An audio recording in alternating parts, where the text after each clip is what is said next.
Hello दोस्तों, स्वागत है आप सभी का आज की इस क्लास में। दोस्तों, आज की क्लास में हम डीपीएसपी की कंप्लीट थ्योरी और उस पर बनने वाले एमसीक्यूज की प्रैक्टिस करेंगे। तो चलिए शुरू करते हैं बिना किसी देरी के। आज की क्लास का टॉपिक है डीपीएसपी यानी राज्य के नीति निर्देशक तत्व। राज्यों के नीति निर्देशक तत्व यानी डीपीएसपी, जो कि संविधान के भाग 4 में आर्टिकल 36 से लेकर 51 के बीच में रखे गए हैं। डीपीएसपी का फुल फॉर्म है directive principles of state policy, राज्य के नीति निर्देशक तत्व। भारतीय संविधान का दर्शन एवं एक कल्याणकारी राज्य का आधार है डीपीएसपी। आगे है डीपीएसपी का मूल आधार। तो डीपीएसपी को भारतीय संविधान में आयरलैंड के संविधान से लिया गया है और यह भारतीय संविधान के भाग 4 में उपलब्ध है और इनमें आर्टिकल 36 से 51 के बीच इनका वर्णन किया गया है। आगे है डीपीएसपी का मुख्य उद्देश्य। तो ये तत्व ही वास्तविक रूप से देश में दो प्रकार के प्रजातंत्र स्थापित करते हैं, यानी डीपीएसपी ही भारत में दो प्रकार के प्रजातंत्र स्थापित करते हैं। पहला है सामाजिक प्रजातंत्र और दूसरा है आर्थिक प्रजातंत्र। यह राजनीतिक लोकतंत्र को सामाजिक और आर्थिक लोकतंत्र में बदलता है। आगे है मुख्य अवधारणा। तो डीपीएसपी की मुख्य अवधारणा एक कल्याणकारी राज्य की है। नागरिकों का अधिकतम सामाजिक कल्याण और जो इसके बाद आर्थिक सुरक्षा सुनिश्चित करना और राज्य को एक कल्याणकारी राज्य बनाना। तो डीपीएसपी का मुख्य उद्देश्य या इसकी मुख्य अवधारणा है सामाजिक कल्याण, आर्थिक और सामाजिक न्याय, यानी भारत को एक कल्याणकारी राज्य बनाना ही डीपीएसपी का मुख्य उद्देश्य है। डीपीएसपी की संपूर्ण संरचना इसी कल्याणकारी राज्य की अवधारणा पर आधारित है। इसके बाद है डीपीएसपी की प्रकृति, यानी जिस प्रकार जैसे मूल अधिकार हैं और जो नागरिकता, इनकी अलग अलग प्रकृति हैं, उसी प्रकार डीपीएसपी की यानी राज्य के नीति निर्देशक तत्वों की भी अपनी प्रकृति है। जैसे जो डीपीएसपी हैं वो पॉजिटिव नेचर के हैं। यह राज्य को नागरिकों के कल्याण के लिए कुछ विशिष्ट कार्य करने का निर्देश देते हैं, यानी नकारात्मक इन पर रोक नहीं है। यानी डीपीएसपी का काम है कि राज्य को सलाह देना।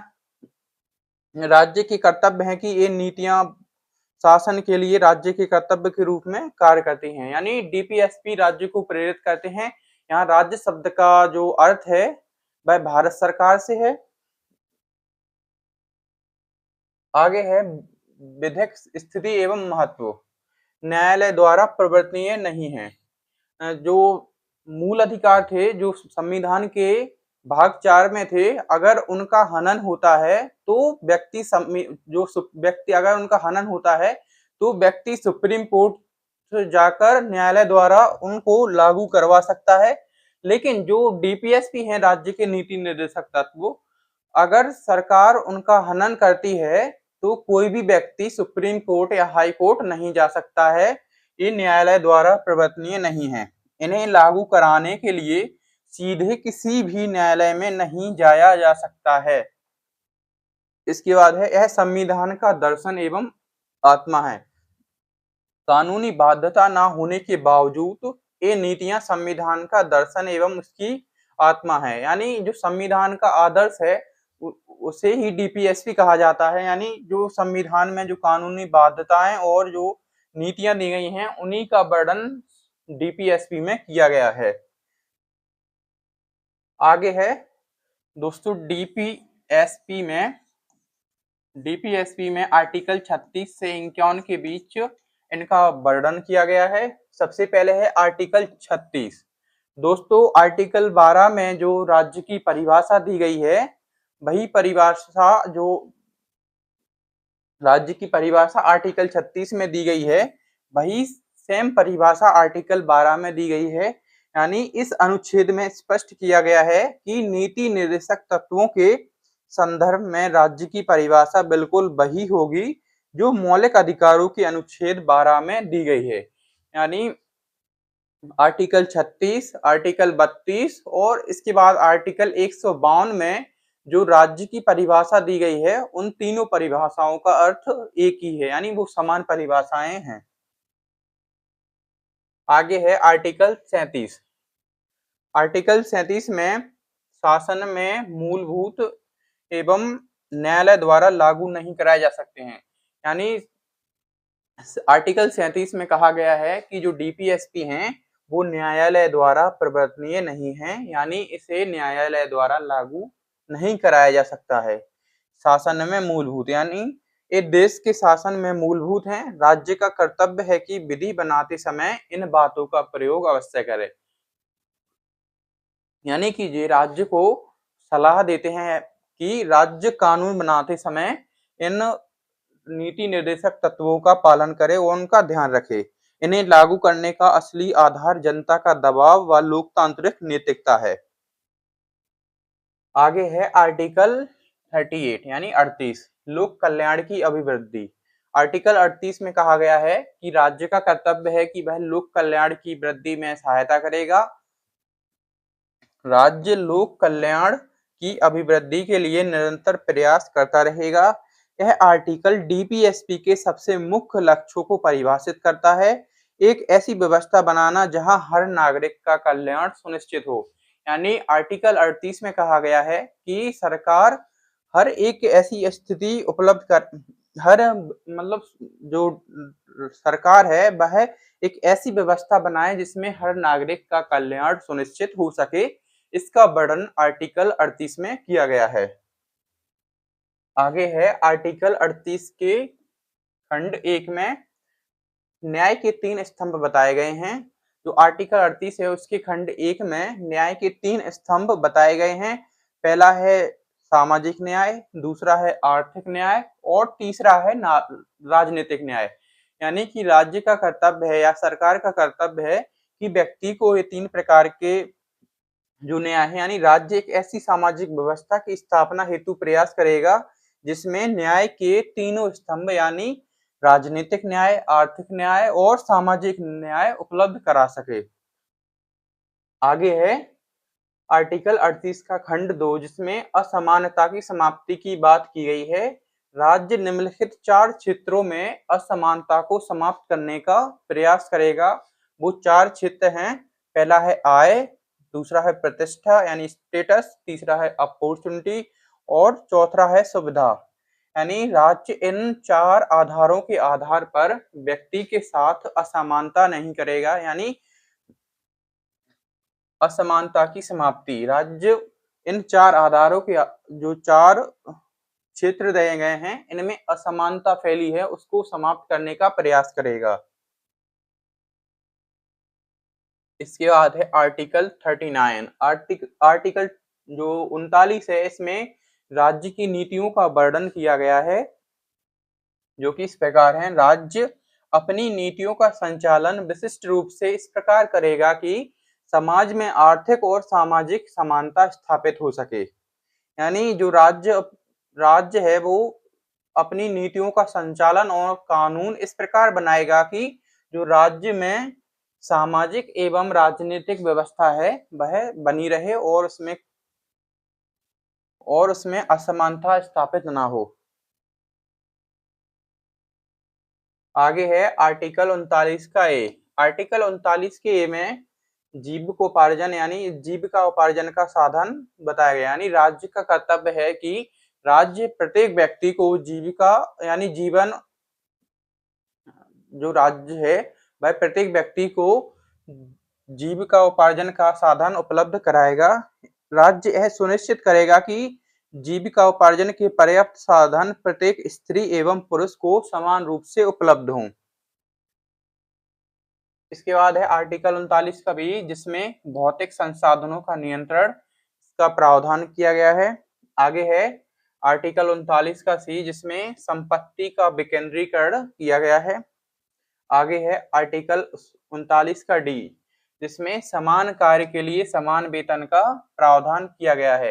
यानी राज्य का कर्तव्य है कि वह प्रत्येक नागरिक चाहे वह स्त्री हो या पुरुष सभी को समान वेतन, समान कार्य के लिए समान वेतन उपलब्ध कराए। परीक्षा जो परीक्षा उपयोगी तथ्य है, इसी निर्देश की पूर्ति हेतु संसद ने समान पारिश्रमिक अधिनियम 1976 पारित किया था। जो आर्टिकल 39 का डी है, इसे लागू करने के लिए पार्लियामेंट ने समान पारिश्रमिक अधिनियम 1976 एक्ट लागू किया था। आगे है आर्टिकल 39 का ई, जिसमें स्वास्थ्य एवं शक्ति की रक्षा इसकी बात की गई है।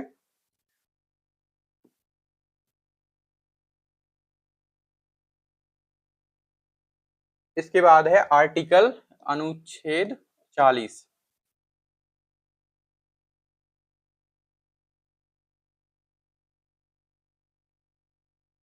दोस्तों, अनुच्छेद 40 में ग्राम पंचायतों के गठन का प्रावधान किया गया है। आर्टिकल जो 40 है, इसमें ग्राम पंचायतों का गठन।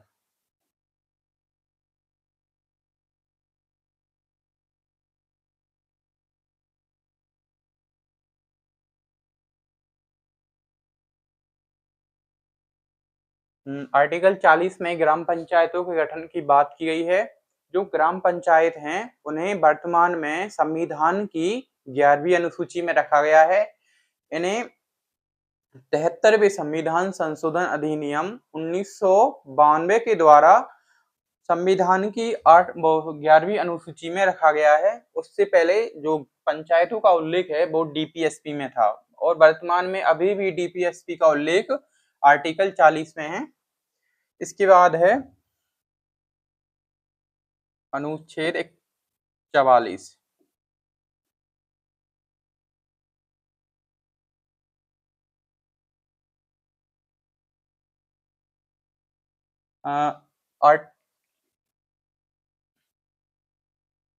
इसके बाद है आर्टिकल 44। आर्टिकल 44 में समान नागरिक संहिता की बात की गई है, यूसीसी यानी यूनिफॉर्म सिविल कोड की का जो प्रावधान है वो आर्टिकल 44 में किया गया है। समान नागरिक संहिता।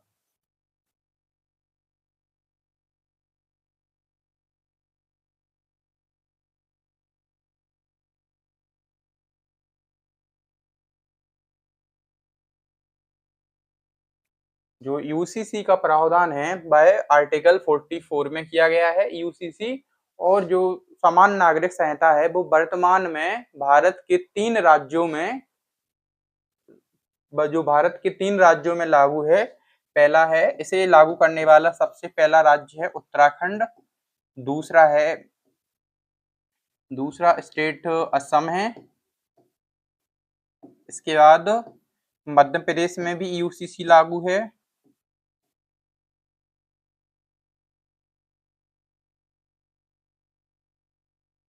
और गुजरात राज्य में भी यूसीसी को लागू किया गया है। तो भारत के 4 राज्यों में यूसीसी यानी समान नागरिक संहिता लागू है। और जो भारत का एकमात्र केंद्र शासित प्रदेश गोवा में यूसीसी पहले से ही लागू है। तो भारत के 4 राज्यों और एक केंद्र शासित प्रदेशों में समान नागरिक संहिता लागू है। इसके बाद है आर्टिकल 45। आर्टिकल 45 में 6 वर्ष से कम उम्र के बच्चों के लिए शिक्षा एवं जो आवश्यकताएं हैं उनका प्रावधान किया गया है। 6 से कम वर्ष के बच्चों के लिए शिक्षा। 6 से कम वर्ष के बच्चों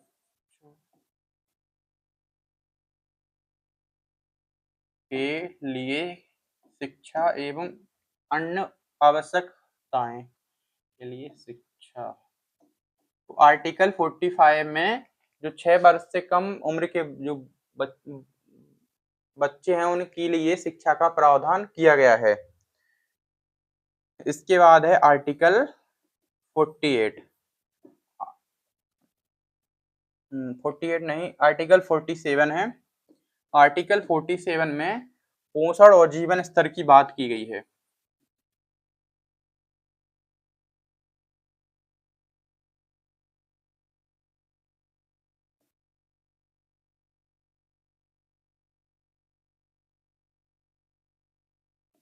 पोषण और जीवन स्तर,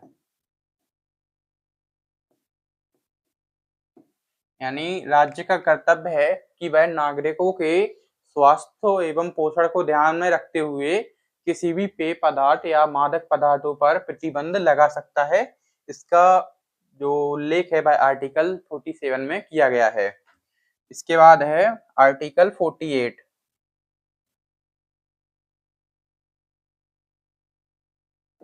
आर्टिकल 48 में कृषि एवं पशुपालन का प्रावधान किया गया है। कृषि एवं पशुपालन,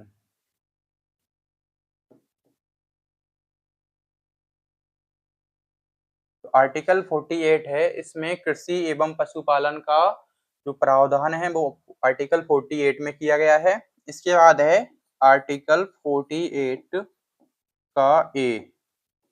इसमें जो आर्टिकल 48 का जो ए है, इसमें पर्यावरण संरक्षण का प्रावधान किया गया है। पर्यावरण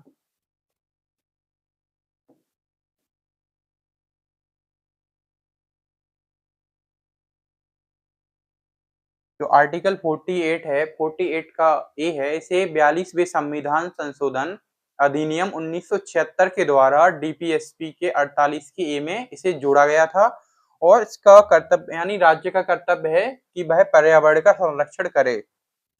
इसके बाद है आर्टिकल 49।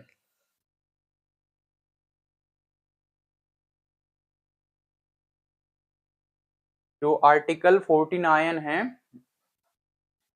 इसमें इसमें कहा गया है कि राज्य का कर्तव्य है कि वह राष्ट्रीय स्मारकों का संरक्षण करे। जो राष्ट्रीय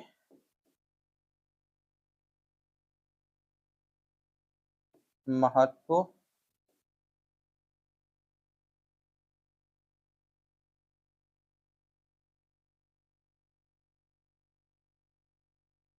जो राष्ट्रीय महत्व की स्मारकें हैं उनका संरक्षण करना। स्मारकों का संरक्षण। इसके बाद है आर्टिकल 50।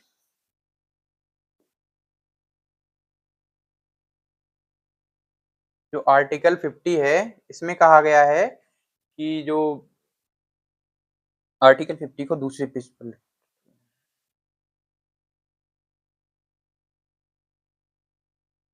आगे है आर्टिकल 50।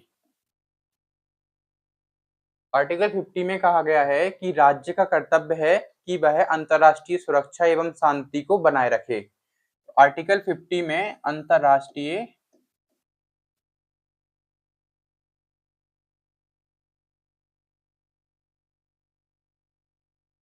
अंतर्राष्ट्रीय शांति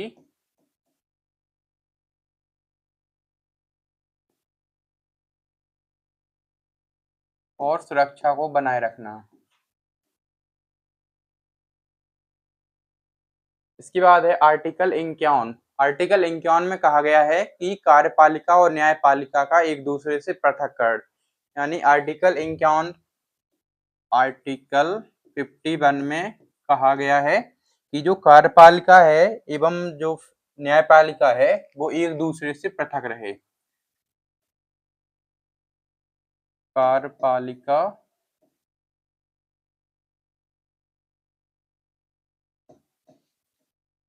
और न्यायपालिका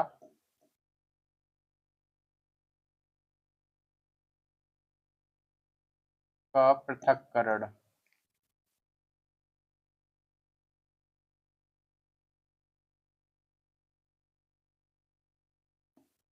जो आर्टिकल 51 ए में है, इसमें कहा गया है कि जो कार्यपालिका है और जो न्यायपालिका है वो एक दूसरे से पृथक्कृत रहे।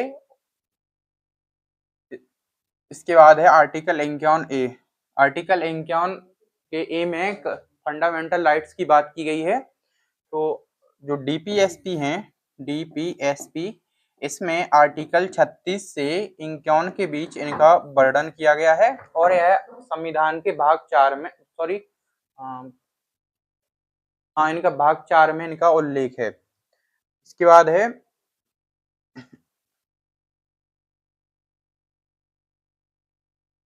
भारतीय संविधान में राज्य के नीति निर्देशक तत्व किस देश के संविधान से लिए गए हैं? जो भारत का संविधान है उसमें जो डीपीएसपी का उल्लेख है वह किस देश के संविधान से लिया गया है? अमेरिका, आयरलैंड, ब्रिटेन और फ्रांस।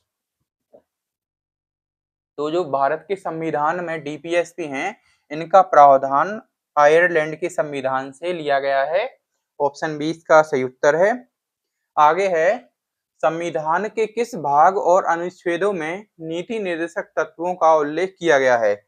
यानी कि जो डीपीएसपी हैं उनका उल्लेख संविधान के किस भाग और किस आर्टिकल से किस आर्टिकल तक इनका उल्लेख किया गया है? भाग 3, भाग 4, भाग 5 और या भाग 2। तो जो डीपीएसपी हैं इनका उल्लेख भाग 4 में आर्टिकल जो डीपीएसपी हैं उनका उल्लेख भाग 4 में आर्टिकल 36 से 51 तक किया गया है। ऑप्शन 20 का सही उत्तर है। आगे है भारतीय संविधान का कौन सा अनुच्छेद ग्राम पंचायतों के गठन का प्रावधान करता है? इनमें से कौन सा जो अनुच्छेद है वो ग्राम पंचायतों के गठन की बात करता है? आर्टिकल 39, 40, 42 या 44? आर्टिकल 39 में समान कार्य के लिए समान वेतन का प्रावधान है। आर्टिकल 44 में समान नागरिक संहिता की बात की गई है और आर्टिकल जो 42 है इसमें मानव उचित दशाओं की बात की गई है। तो ऑप्शन बी सही उत्तर है। इसमें जो आर्टिकल 40 है इसमें ग्राम पंचायतों के गठन की बात की गई है। ऑप्शन 20 का सही उत्तर है। आगे है नागरिकों के लिए एक समान सिविक संहिता या समान नागरिक संहिता का उल्लेख किस आर्टिकल में किया गया है? तो जो यूसीसी है इसका प्रावधान आर्टिकल 44 में किया गया है। ऑप्शन 20 का सही उत्तर है।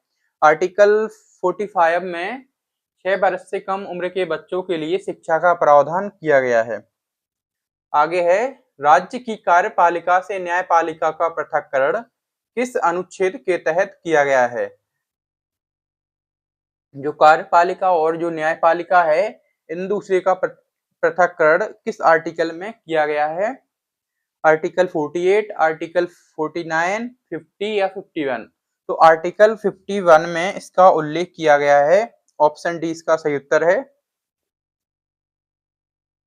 आगे है स्त्री और पुरुष दोनों को समान कार्य के लिए समान वेतन का प्रावधान संविधान के किस आर्टिकल में दिया गया है? यानी जो राज्य के नीति निर्देशक तत्व हैं उनमें से कौन सा आर्टिकल है जिसमें प्रावधान किया गया है कि राज्य प्रत्येक नागरिक चाहे वह पुरुष हो या स्त्री सभी को समान कार्य के लिए समान वेतन उपलब्ध कराएगा? तो इसका प्रावधान आर्टिकल 39 के डी में किया गया है। ऑप्शन 20 का सही उत्तर है। आगे है नीति निर्देशक तत्वों की प्रकृति के संबंध में कौन सा कथन सत्य है? ये न्यायालय द्वारा प्रवर्तनीय है। ऑप्शन ए गलत है क्योंकि इन्हें न्यायालय द्वारा लागू नहीं किया जा सकता। ये न्यायालय द्वारा प्रवर्तनीय नहीं है। ये केवल आपातकाल में लागू होते हैं और ये मौलिक अधिकारों से श्रेष्ठ हैं। तो ऑप्शन 20 का सही उत्तर है। ये न्यायालय द्वारा प्रवर्तनीय नहीं है यानी कि इनका हनन होने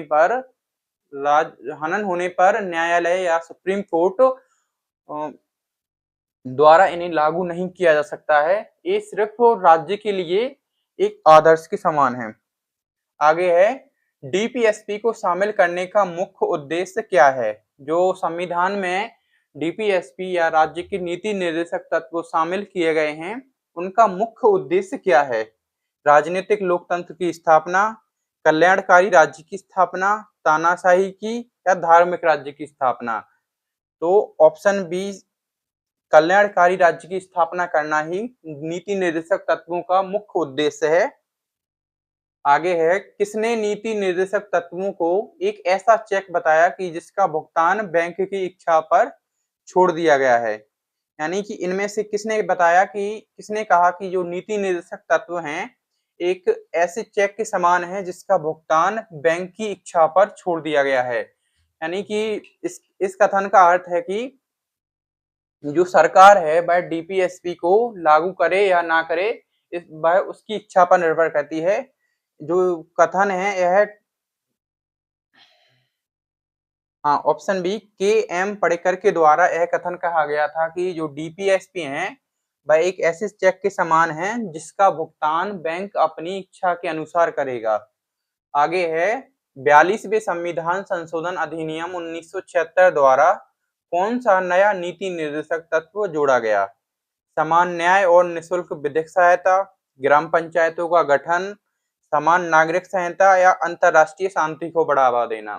तो जो 42वां संविधान संशोधन अधिनियम 1976 है, इसके माध्यम से समान न्याय और निःशुल्क विधिक सहायता को आर्टिकल 39 के ए में शामिल किया गया है। ऑप्शन ए इसका सही उत्तर है। आगे है पर्यावरण का संरक्षण तथा संवर्धन और वन एवं वन्य जीवों की रक्षा का प्रावधान किस अनुच्छेद में किया गया है? तो जो पर्यावरण का संरक्षण है इसका प्रावधान आर्टिकल 48 के ए में किया गया है। ऑप्शन 20 का सही उत्तर है। आगे है राष्ट्रीय महत्व के ऐतिहासिक स्मारकों जैसे ताजमहल, हुमायूं का मकबरा जैसे ऐतिहासिक स्मारकों का संरक्षण किस अनुच्छेद के अंतर्गत आता है? तो राज्य का कर्तव्य है कि वह जो ऐतिहासिक महत्व के स्मारक हैं उनका संरक्षण करे और इसका प्रावधान आर्टिकल 49 में किया गया है। ऑप्शन 20 का सही उत्तर है। आगे है मूल अधिकार और नीति निर्देशक तत्वों के बीच मुख्य अंतर क्या है? जो मौलिक अधिकार हैं और डीपीएसपी इनमें जो मुख्य अंतर है वह क्या है? मूल अधिकार सकारात्मक हैं जबकि निर्देशक तत्व नकारात्मक हैं। मूल अधिकार न्यायालय में वाद योग्य हैं जबकि नीति निर्देशक तत्व न्यायालय में वाद योग्य नहीं है। निर्देशक तत्व राजनीतिक लोकतंत्र बनाते हैं या इनमें से कोई नहीं। तो ऑप्शन बी इसका सही उत्तर है कि जो मौलिक अधिकार हैं अगर उनका हनन होता है तो सुप्रीम कोर्ट द्वारा उन्हें लागू किया जा सकता है, जबकि नीति निर्देशक तत्वों के बारे में ऐसा कोई प्रावधान नहीं किया गया है। इसीलिए ऑप्शन बी इसका सही उत्तर है।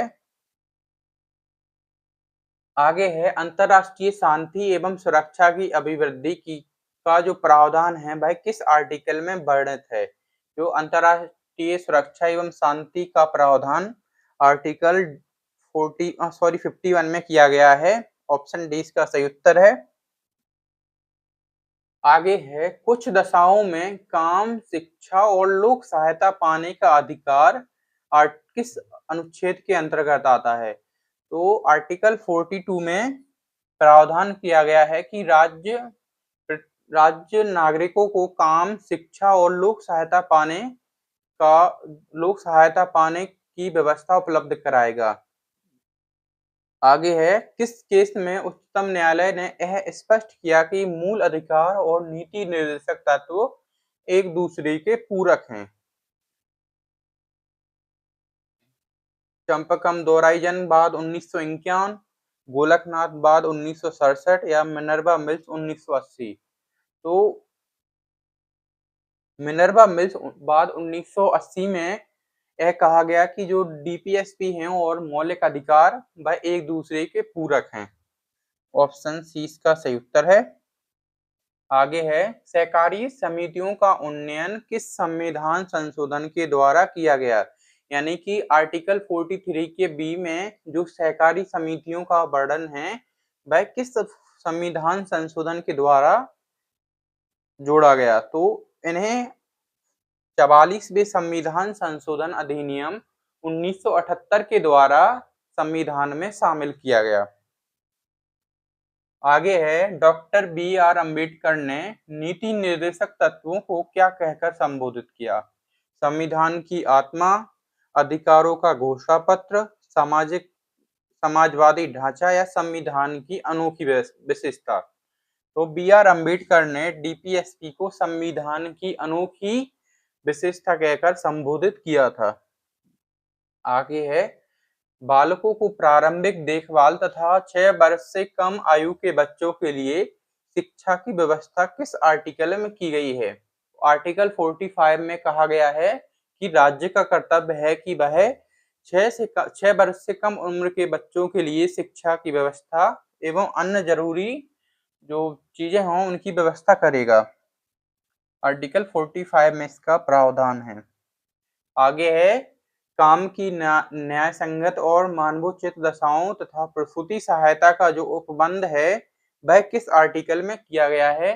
आज की क्लास का लास्ट क्वेश्चन है। इस क्वेश्चन का जो आंसर है आप सभी कमेंट करके बताइए और कमेंट करके बताइए कि आज की क्लास कैसी लगी है।